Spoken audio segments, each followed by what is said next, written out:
Avant de plonger dans cette histoire incroyable, pensez à vous abonner à la chaîne et à activer la cloche. Ici, chaque récit a quelque chose à dire, et vous ne voudrez pas en manquer un seul. New York, un matin glacé de février. Les gratte-ciel scintillaient sous les premières lueurs du soleil, reflétant un éclat presque irréel sur les vitres du prestigieux hôtel Manhattan Grand. À l'intérieur, le hall doré était un symbole de luxe et de pouvoir, avec des lustres majestueux et des tapis rouges qui semblaient murmurer les secrets des millionnaires qui y circulaient chaque jour. Charlotte Williams, 38 ans, descendit de sa voiture de ville noire, élégante et discrète. Son tailleur sur mesure, ses escarpins parfaitement cirés et son sac Hermès indiquaient clairement qu'elle n'était pas une simple passante. Pourtant, à peine eut-elle franchi les portes automatiques qu'un obstacle inattendu se dressa devant elle.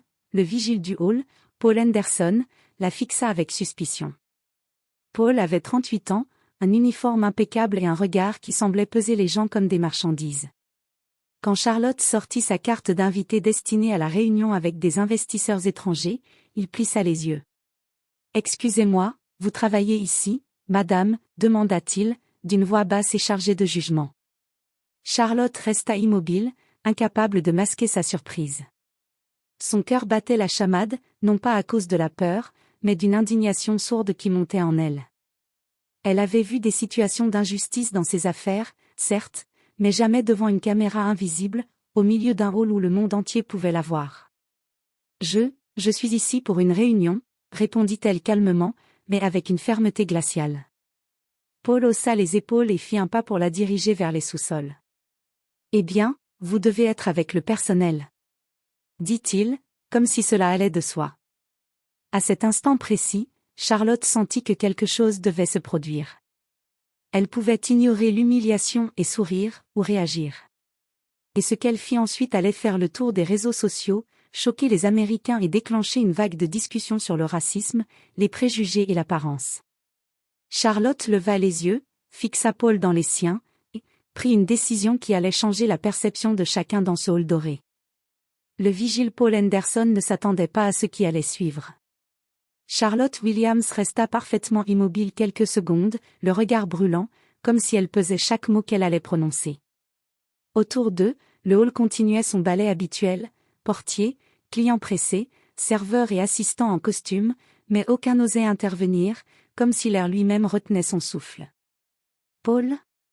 commença Charlotte d'une voix glaciale mais claire, « Vous êtes en train de me traiter comme quelqu'un que je ne suis pas. » Paul, surpris, recula d'un pas, « Je faisais juste mon travail, madame. » balbutia-t-il, encore convaincu qu'il avait raison. Charlotte fit un geste subtil de sa main, et à ce moment précis, 2 assistants de son entreprise apparurent derrière elle, portant des tablettes et des documents officiels. Ils déposèrent le tout sur le comptoir de l'hôtel. « Permettez-moi de vous éclairer, » dit Charlotte, toujours calmement. Elle sortit son badge d'accès VIP et le brandit sous le nez de Paul. Ce n'était pas un simple badge, c'était la preuve qu'elle était la directrice exécutive de Williams Tech, une entreprise cotée en bourse, avec un chiffre d'affaires annuel dépassant les 300 millions de dollars. Les yeux de Paul s'écarquillèrent. Son visage passa du mépris à l'incrédulité, puis à la panique. Charlotte continua, implacable. « Vous m'avez confondu avec une femme de ménage. Ici, dans ce hall, devant tout le monde. Et vous pensez que c'est acceptable ?» Autour d'eux, des clients avaient commencé à filmer avec leur téléphone. Les murmures se transformèrent rapidement en exclamations, certains essayaient de comprendre ce qui se passait, d'autres choqués, et d'autres déjà amusés. Charlotte ne s'arrêta pas là. D'un geste ferme, elle prit son téléphone et dicta un message rapide à son assistant. Paul Henderson, sécurité Manhattan Grand. Incident de discrimination raciale documenté. Procédure légale engagée.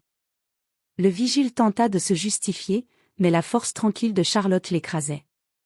Elle finit par tourner les talons, laissant Paul figé, rouge de honte et tremblant. L'image de Charlotte, majestueuse dans son tailleur noir, marchant avec assurance à travers le hall doré, resta gravée dans la mémoire de tous les témoins. Quelques minutes plus tard, les vidéos avaient déjà commencé à circuler sur les réseaux sociaux. Le hashtag Charlotte Williams explosait sur Twitter. Les journaux en ligne, les chaînes d'infos et même les talk-shows commençaient à relayer l'histoire. L'Amérique entière venait d'être témoin de ce moment, une femme noire, puissante, élégante, humiliée à cause de sa couleur, mais qui avait répondu avec une autorité et une dignité qui laissaient Paul et l'hôtel sans voix. Ce matin-là, Charlotte Williams ne fit pas qu'entrer dans un hôtel. Elle entra dans l'histoire. À peine quelques heures après l'incident au Manhattan Grand, les vidéos filmées par les clients étaient devenues virales. Sur Twitter, Instagram et TikTok, des millions de vues défilaient en quelques minutes. Le hashtag Charlotte Williams explosait, accompagné de commentaires choqués, indignés et admiratifs. Dans les médias, les journalistes se bousculaient pour comprendre l'histoire. Les titres des journaux étaient sans équivoque. Une femme d'affaires noire humiliée dans un hôtel de luxe. Racisme ou erreur fatale? Charlotte Williams répond à son agresseur. Le vigile du Manhattan Grand mis à nu par sa méprise raciale. Charlotte, de son côté, suivait tout depuis son bureau, son téléphone à la main. Elle voyait les messages de soutien de ses collègues, de ses investisseurs et de figures influentes du pays. Mais elle savait que ce n'était pas le moment de se réjouir. Il fallait transformer l'indignation en action. Elle contacta son avocat, Michael Turner, un homme connu pour ses victoires spectaculaires dans les affaires de discrimination. Ensemble, ils rédigèrent un communiqué officiel. Charlotte Williams, PDG de Williams Tech, a été victime d'un incident de discrimination raciale manifeste au Manhattan Grand. Nous attendons des excuses immédiates et des mesures concrètes de la part de l'hôtel. La justice sera saisie si nécessaire. Les réseaux sociaux réagissaient à une vitesse folle. Des célébrités prenaient parti, des associations de lutte contre le racisme envoyaient des messages de soutien, et des influenceurs déclaraient que cet incident devait servir d'exemple national. Pendant ce temps, le Manhattan Grand était en état de panique. Le directeur général, Richard Caldwell, convoqua une réunion d'urgence. L'hôtel avait toujours misé sur son image de luxe et de prestige, mais maintenant, leur réputation était en jeu. Les caméras, les vidéos et les témoignages commençaient à s'accumuler. Paul Anderson, le vigile, fut immédiatement suspendu. Il était assailli d'appels, de messages et de regards accusateurs de la part de collègues et de supérieurs. La honte et la peur étaient palpables. Il avait cru faire son travail, mais il venait de devenir le symbole d'un problème bien plus large, le racisme institutionnel dans des lieux prestigieux. Dans les jours qui suivirent, Charlotte accorda des interviews, toujours posées et calmes. Elle expliqua que son objectif n'était pas de humilier quelqu'un individuellement, mais de montrer que la discrimination, même subtile, ne peut rester impunie. Son message résonnait à travers tout le pays, des entreprises, des hôtels et des institutions commençaient à revoir leurs protocoles et à réfléchir à leurs préjugés. Ce qui avait commencé comme une humiliation personnelle se transformait en débat national, et Charlotte Williams était désormais perçue comme une icône de dignité, de courage et de lutte contre les injustices. Mais, alors que l'Amérique s'embrasait sur les réseaux sociaux et dans les journaux, Charlotte savait qu'un dernier chapitre restait à écrire. L'histoire ne s'arrêtait pas à un simple scandale médiatique, il y aurait des conséquences légales et personnelles qui feraient trembler l'hôtel et le vigile, et qui changeraient définitivement la vie de tous les protagonistes.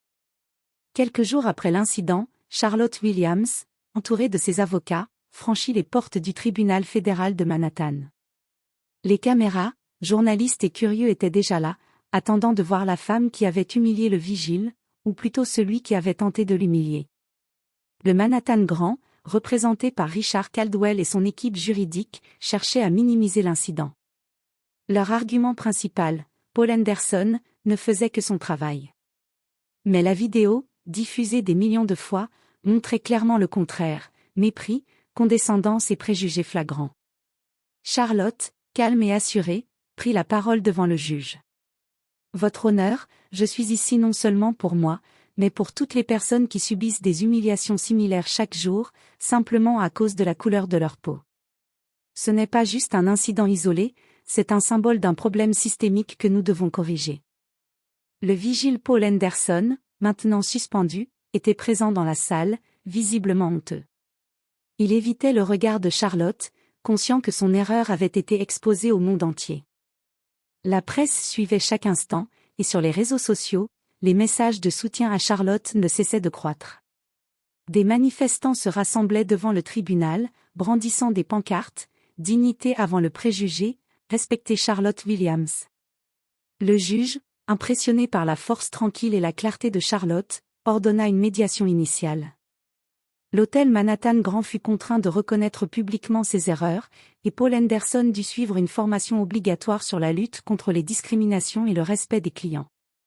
Mais Charlotte ne se contenta pas de cela. Elle exigea que l'hôtel mette en place un programme national de sensibilisation sur les préjugés et les discriminations, afin que plus jamais un incident similaire ne se reproduise. Caldwell, le directeur de l'hôtel, n'eut d'autre choix que d'accepter sous la pression médiatique et publique. À la sortie du tribunal, Charlotte fut accueillie comme une héroïne. Des journalistes se pressaient autour d'elle, tandis que des passants et clients de l'hôtel l'applaudissaient spontanément. Une vidéo de ce moment fit rapidement le tour du pays, Charlotte Williams, sourire confiant, marchant dans la lumière du soleil de Manhattan, avait transformé une humiliation en victoire morale et sociale. Dans cette bataille, elle n'avait pas seulement gagné contre un vigile ou un hôtel, elle avait gagné pour tous ceux qui avaient été jugés à tort et humiliés pour leur couleur de peau. Et le message était clair, l'Amérique venait d'assister à un tournant, et Charlotte Williams en était la figure emblématique. Quelques semaines après le procès, la vie de Charlotte Williams avait changé à jamais. L'affaire était devenue virale, relayée par tous les médias nationaux et internationaux. Son nom était désormais synonyme de dignité, de courage et de justice. Le Manhattan Grand avait non seulement dû présenter des excuses publiques, mais avait aussi été contraint de créer un programme de formation sur la diversité et l'inclusion, devenu un exemple pour d'autres hôtels de luxe à travers le pays. Paul Henderson, le vigile, avait été réaffecté à un poste administratif, loin du contact direct avec le public. Humilié mais conscient de ses torts, il avait accepté la formation obligatoire et avait même adressé des excuses publiques à Charlotte, diffusées à la télévision nationale. Charlotte, elle, était invitée sur des plateaux télévisés, à des conférences et dans des forums d'affaires pour parler de l'incident. Elle utilisait sa notoriété non pas pour la gloire personnelle, mais pour éduquer et inspirer. Son message était simple mais puissant. Une erreur peut être le début d'un changement. Une humiliation peut devenir une leçon pour toute une société. Mais le tournant le plus surprenant vint de ses propres collaborateurs et investisseurs. Touchés par sa réaction, ils décidèrent de financer un fonds national de lutte contre la discrimination dans les entreprises et les services publics, en utilisant l'histoire de Charlotte comme symbole de leur engagement. L'histoire, qui avait commencé comme une humiliation personnelle, devint ainsi un mouvement national, touchant des milliers de vies. Le public américain était profondément ému. Des témoignages affluèrent, des femmes et des hommes noirs racontaient comment ils avaient été jugés ou humiliés à cause de leur apparence, et comment Charlotte les avait inspirés à se défendre avec courage et dignité. Pour Charlotte, cette affaire ne fut pas seulement une victoire juridique. Elle fut une affirmation de sa valeur, de son identité et de sa puissance. Elle avait transformé un moment de honte en un symbole de changement social, et avait montré à toute l'Amérique que la justice et le respect ne sont jamais négociables. Alors qu'elle quittait Manhattan Grand, cette fois en tant qu'icône et non en victime, Charlotte regarda une dernière fois le hall doré. Elle savait que ce lieu ne serait plus jamais le même, et que, grâce à elle, le monde venait de changer un peu.